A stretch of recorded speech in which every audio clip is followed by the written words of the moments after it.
SP साहब से हमारा मिलने का पर्पज आज का ये था कि जो अभी ये कितनौरिया प्रकरण जो हुआ है, वहाँ पर जो जेठाराम मेघवाल की हत्या हुई, उसको लेकर के 2-3 दिन पहले खबर मिली थी। मैं आउट ऑफ स्टेशन था, बाहर था, उसकी वजह से आज ही पहुँच पाया। तो आज मैं वहाँ घटना स्थल पे भी गया और वहाँ उनके परिवारजनों से और उपस्थित लोगों से बातचीत की। उसके बाद में पता चला कि जो है मामले को एक अलग मोड़ दिया जा रहा है, जबकि मामला जो है प्रथम दृष्टया सीधा ही एक हत्या का मामला सामने आ रहा है, लेकिन उसे एक नया मोड़ देकर एक एक्सीडेंट या फिर आकाशीय बिजली बिजली की वजह से मरने की बातें जो की जा रही है, उसके लिए हम लोग आज एसपी साहब से मिले। क्योंकि अधिकारी हैं, उनके पास में टाइम कम रहता है, तो सब जगह तो पहुंचना संभव नहीं होता, इसलिए शायद वो नहीं जा पाए। और उनको गुमराह किया गया कि वहाँ जिस पेड़ के नीचे बॉडी मिली है, वो पेड़ ही जलकर खत्म हो गया है और आकाशीय बिजली की वजह से ये घटना हुई है। जबकि पेड़ आज भी जैसा का तैसा हरा भरा खड़ा है, उसमें कोई दिक्कत नहीं है। किसी ने उसके ऊपर स्प्रे अभी कल किया या बाद में किया है, जिसकी वजह से कुछ पत्ते गिरे हैं। तो वो तो खैर अनार वगैरह में ये होता ही है कि स्प्रे करते हैं यूरिया का तो पत्ते गिरते हैं, लेकिन पेड़ जिस प्रकार से आकाशीय बिजली में जो होता है ना, वहाँ ऐसा कुछ भी नहीं। उस व्यक्ति की हत्या कहीं और की गई है और लाकर के सवेरे 4-5 बजे के आसपास में बॉडी को वहां डाला गया है।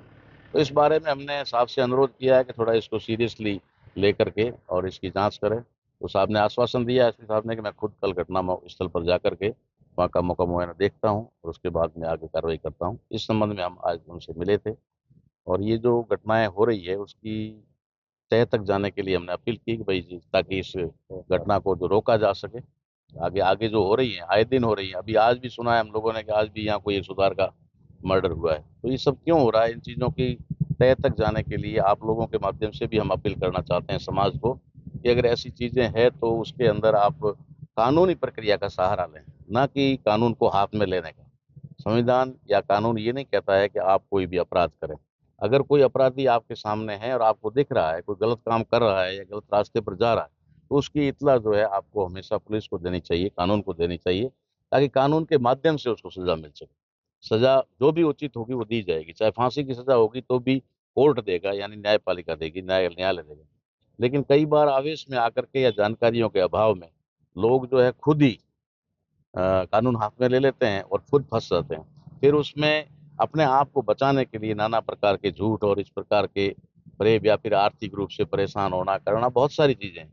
तो मैं तो आपके माध्यम से ये संदेश समाज को भी देना चाहूंगा कि इन चीजों के अंदर आप, कानून है इस देश के अंदर और अच्छे से अच्छा कानून है, दुनिया का सबसे अच्छा कानून भारत में है। उस कानून की अगर आप सहायता लेंगे तो निश्चित तौर पे आपको भी न्याय मिलेगा। और मैं उन अधिकारियों को भी आपके माध्यम से एक संदेश देना चाहूंगा कि आपसे जनता हमेशा न्याय की उम्मीद करती है और वो चाहती है कि आप उनके रक्षक हैं। तो आप बाकायदा रक्षक बने, ना किसी के दबाव में आकर के या फिर किसी लालच या लोभ में आकर के उच्च अधिकारियों को गुमराह करके किसी केस को डाइवर्ट करने की कोशिश ना करें। जो सच्चाई है उसको सामने लाएं और जनता को न्याय दिलाएं। आप मृतक के परिजनों से भी मिले होंगे। परिवार की क्या हालत है और हत्या की क्या वजह सामने आई?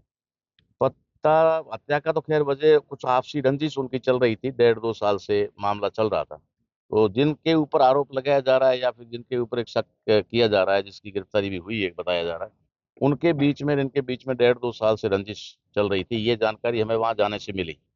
उसके साथ साथ उन लोगों ने ये भी बताया कि उसके ऊपर पहले भी अटैक हुआ है, पहले भी अटैक हुआ है। वहां पर एक फैमिली मिली हमें, उन्होंने कहा कि ये पहले भी हमला हुआ था, तो हमारी दुकान में घुस करके ये बचा था और हमने उसकी रक्षा की थी। तो उसके बाद में इनका दुकान पे आना जाना बंद था।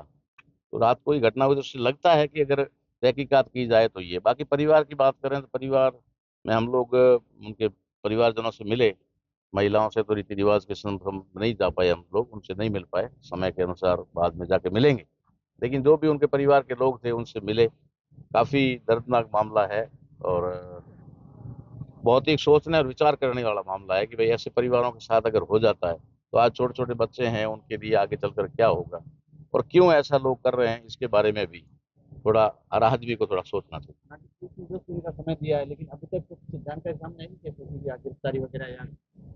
नहीं, शक के आधार पर जो गिरफ्तारी बता रहे हैं, 4 लोगों की बता रहे हैं, वो तो खैर है ही है। लेकिन उनको भी कोई एज ए मुलजिम के तौर पे या उस पर नहीं किया जा रहा है अभी। जांच को भी इसी इसी बारे में हम गए थे कि हमको पता चला कि भाई वहां पर मामले को कुछ नया मोड़ दिया जा रहा है। तो वहां जाने के बाद पता चला, और एसपी साहब को भी पूछा तो उन्होंने भी यही बताया कि वो मामला तो बिल्कुल ही जो है वो बिजली का करंट का मामला है, जबकि उस व्यक्ति को मारा गया है बाकायदा बिजली का करंट दे करके मारा गया।